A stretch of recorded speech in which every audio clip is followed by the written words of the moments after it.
How do I brand my startup through sprints? The 80% solution. I've heard a very practical yet deep insight from a fighter jet pilot, David Fravor, in a podcast. He explained why he was a big believer of the 80% solution. You don't have to be a genius or super smart to be a fighter pilot. It really comes down to the ability to think very quickly. 80% solution is typically good enough, because if you overthink it, you are behind. This really struck a chord with me. You can imagine what this means when it's applied to jets, but it's so true for startups too. There is no time to agonize over every single decision. You need to be agile and pivot quickly. Sometimes you've just got to trust your gut, otherwise you'll get left behind.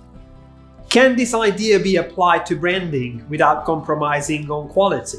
I believe it can. It is all about combining the right amount of knowledge with intuition to make fast, inspired decisions.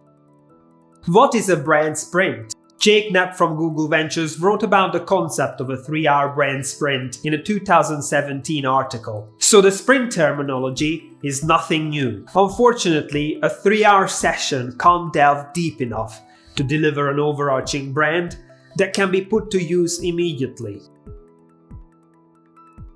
Our brand sprints can deliver well-rounded brands ready for launch within a matter of days. They can include the creation of the brand identity, including purpose, values, and personality, name, visual identity, verbal and written identity. Say hello to our brand sprints, designed to launch brands in just 10 days. What is the process of branding? Whether you are doing a big rebranding project or a fast-paced brand sprint, the process should cover the same key steps.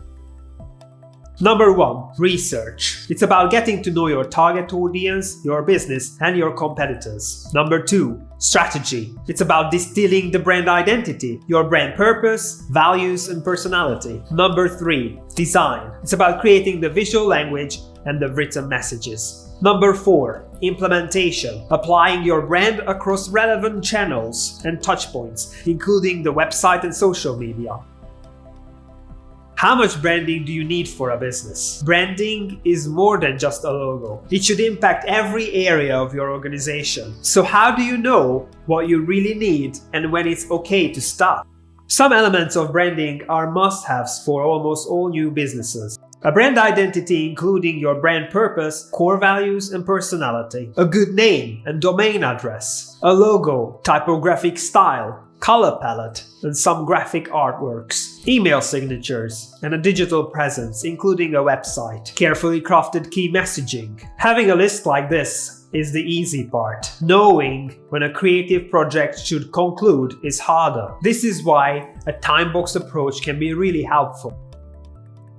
Having a fixed time frame for any project can greatly increase efficiency. It adds a sense of urgency and makes everyone involved more focused on the task at hand. This method can also be applied to branding. Block out the noise and focus. You need to remove all distractions and immerse yourself in your branding project. That's the only way you will progress quickly. Book a few days or a couple of weeks in your schedule to focus solely on your brand. Disrupting your flow will cost you time. Branding projects can run for many months. This is necessary for established organizations going through major overhaul, but it's not warranted for new startups and probably won't produce the strongest outcomes either. Be decisive and embrace the 80% solution. It's the only way brand sprints can succeed and bring value to your new business. So make time, focus, and develop your brand before your moment has passed. Are you ready to develop your organization's branding? Get in touch to find out how Brand Purist can help you.